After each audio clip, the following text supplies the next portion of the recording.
If you've been eating fruit every morning because someone told you it was healthy, I need you to stop and watch this, because what I'm about to share with you has completely changed the way I counsel my patients over 60, and it took me years of clinical work to understand why so many of them were doing everything right on paper and still declining mentally. They were eating salads, they were taking walks, they were drinking their orange juice every single morning, and yet something was going wrong inside the brain, quietly, invisibly. And the 5 fruits at the center of this conversation are ones you probably have in your kitchen right now. I want to be clear about something first. Fruit is not poison, but for people over 60, especially those already noticing changes in memory and mental sharpness, certain fruits can trigger a specific biological cascade that accelerates exactly the kind of damage you're trying to prevent. And here's what makes this so important. The mechanism I'm about to describe has nothing to do with the fruit itself. It has everything to do with what your aging brain does with the sugar inside it. And that difference is something most doctors will never explain to you in a 10-minute appointment. I've been working with patients over 60 for decades, and the pattern I've seen over and over again is this. The person who walks into my office with memory concerns is usually not someone who has been neglecting their health.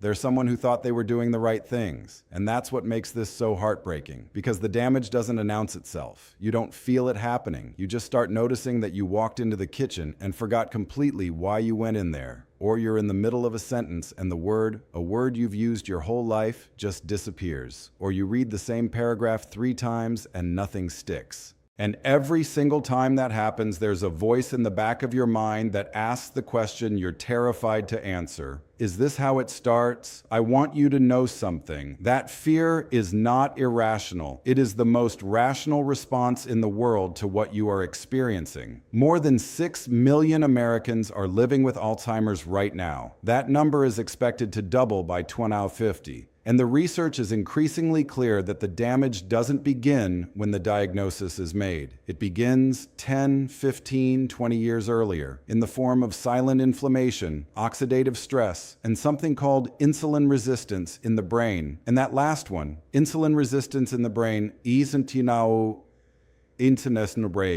exactly where those 5 common fruits come back into the picture. But here's what I need you to stay with me for, because this is where it gets really surprising, and I'll come back to that mechanism in just a moment. First, I want you to understand what is actually happening inside your brain as you get older, because nobody explains this clearly. Your brain has approximately 86 billion neurons, each one connected to thousands of others through synapses, tiny electrical junctions where signals jump from one cell to the next. Memory works when those connections are fast, clean, and well maintained. Think of it like a city with millions of roads connecting every neighborhood. When those roads are clear, information moves instantly. Names, faces, dates, words. They arrive on demand. But when damage begins, it's like a slow storm moving through the city. Roads get blocked, detours multiply, and eventually some connections just stop functioning entirely. 3 processes drive this destruction simultaneously. The first is neuroinflammation, chronic low-grade inflammation inside brain tissue itself. The immune cells of the brain, called microglia, become hyperactivated and begin attacking healthy neurons. The second is oxidative stress, decades of free radical accumulation that damages the membranes of neurons and disrupts energy production at the cellular level. Your brain consumes 20% of all the energy your body produces. When that energy system starts failing in brain cells, your thinking slows and your memory starts to falter. The third, and this is the one almost nobody talks about, is a deficit in acetylcholine. Acetylcholine is the primary neurotransmitter responsible for memory and learning. After 60, it declines significantly. And when it drops, so does your ability to form new memories, retrieve stored ones, and concentrate for any meaningful length of time. Now, here's where the fruit comes back in. And I want you to pay close attention to this because I have never heard this explained clearly to a patient outside of a clinical setting. The brains of people over 60, especially those with any degree of prediabetes, metabolic syndrome, or even sustained elevated fasting glucose, have developed something researchers now call cerebral insulin resistance. What that means is this: the neurons in your brain have become less responsive to insulin signals. And since insulin is the key that unlocks the door to allow glucose into brain cells, those cells begin to starve, even when blood sugar is technically normal, even when your last physical showed nothing alarming. Now think about what happens when you eat a high fructose fruit first thing thing in the morning. Mango, grapes, pineapple, watermelon, dried fruits like raisins and dates. The fructose in these fruits does not raise blood glucose the same way glucose does, and that's exactly why people think they're safe. But fructose is processed almost entirely by the liver.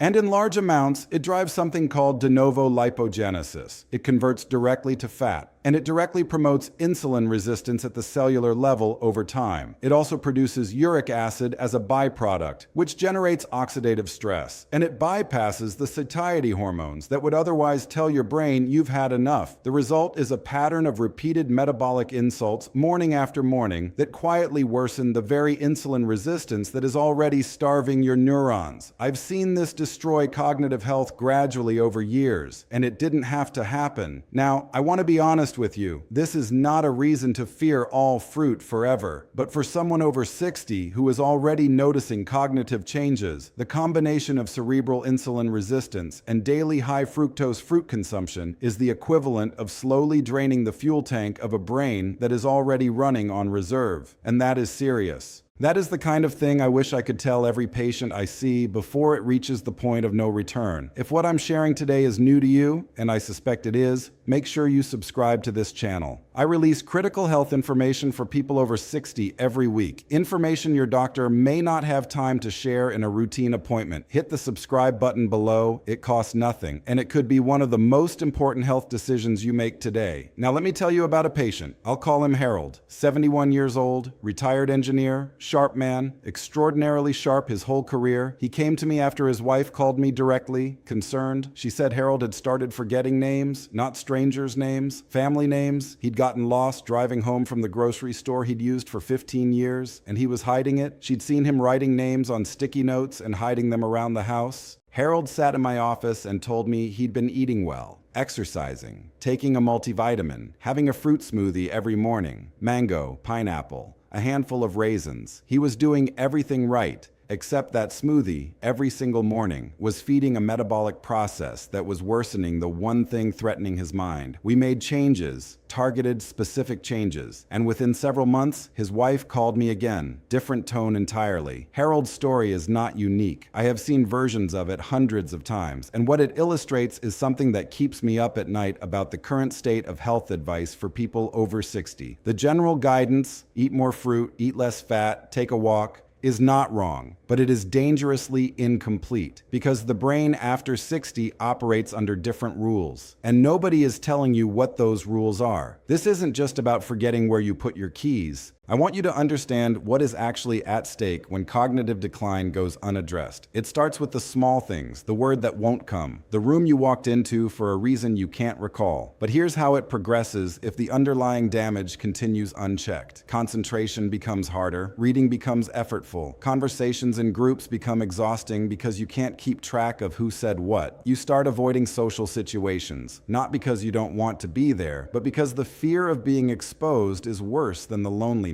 And then the isolation itself accelerates the decline. Research consistently shows that social isolation increases dementia risk by 50%. Roughly equivalent to smoking a pack of cigarettes every day. So the very thing the declining brain makes you want to do is the thing that makes it worse. And then there is the emotional weight of this, the shame, the hiding. The elaborate strategies you develop to cover what's happening so that your children don't find out, so your spouse doesn't see it. I've had patients tell me they haven't had a quiet night of sleep in 2 years because every time they close their eyes, the question is there. Is this Alzheimer's? Am I already losing myself? That kind of sustained anxiety is not weakness. It is the rational response to real fear, and it deserves a real answer. The link in the description below takes you directly to the natural cognitive support formula I recommend to my patients. It combines everything I've covered today in the specific forms that actually reach brain tissue. Take a look when you have a moment. I think it will make a lot of sense after what you just learned. Now, let me tell you what the research says can actually support the brain's own defense systems, because there is genuinely good news here, and it comes from the neuroscience itself.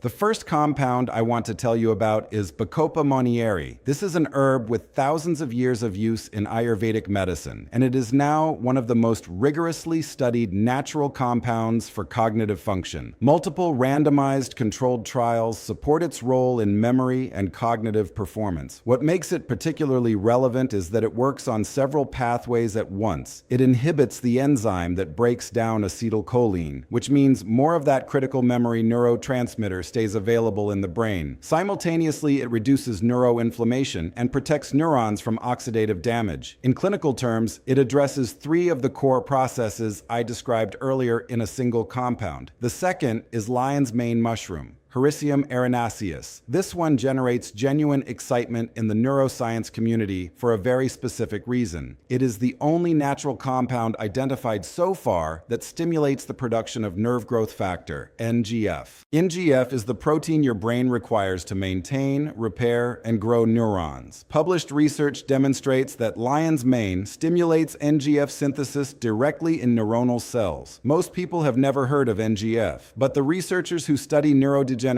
think about it constantly, because it is part of the brain's own repair infrastructure. And supporting it may be one of the most important things a person over 60 can do for long-term cognitive health. The third compound is phosphatidylserine. This is a phospholipid that makes up a significant portion of the cell membrane of every neuron in your brain. As we age, levels decline, and with them, the efficiency of cellular communication between neurons. What is remarkable about phosphatidylserine is that it holds an FDA-qualified health claim for cognitive function support, one of the very few natural compounds that does. It supports the structural integrity of neuron membranes and the function of neurotransmitter receptors embedded in those membranes. And then there is the relationship between vitamin B12 deficiency and cognitive decline, one of the most documented and most ignored relationships in all of geriatric medicine. After 60, the stomach produces less intrinsic factor, the protein required to absorb B12 from food. The result is a slow, invisible deficiency that damages the myelin sheath surrounding neurons. Think of those neurons as electrical wires. The myelin is the insulation. When insulation deteriorates, signals get lost. Every message the brain tries to send slows down or never arrives. B12 deficiency affects up to 40% of adults over 60, and in many cases, it is a completely reversible contributor to cognitive decline if it is caught in time. Finding each of these compounds separately, in the right forms, the right doses, and the right combinations, is genuinely difficult. Most people over 60 don't have the time, the access, or the background to put this together on their own. That's why I've left a link in the description to a formula that brings all of this together. I've reviewed it carefully, and it is one of the few options I feel comfortable recommending to my patients. Now, why hasn't your doctor told you any of this? I want to be direct about this because it is important and it is not a conspiracy. The medical system is built around diagnosable conditions and pharmaceutical interventions. A doctor with a full caseload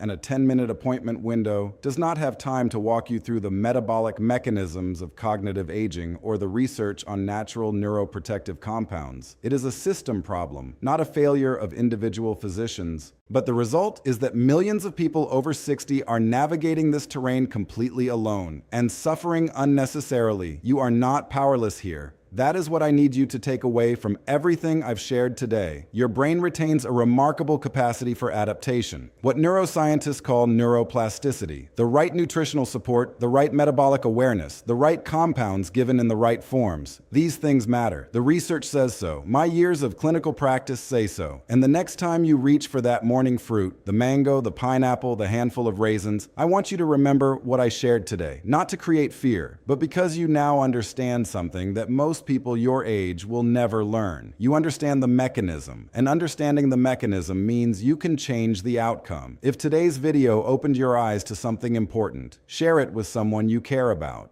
Because there are millions of people over 60 dealing with this silently, and they don't have to. The link in the description goes directly to the natural formula I recommend. Take a look when you have a quiet moment. Subscribe for more critical health information every week, and leave a comment below. What was the most surprising thing you learned today? I read every single one.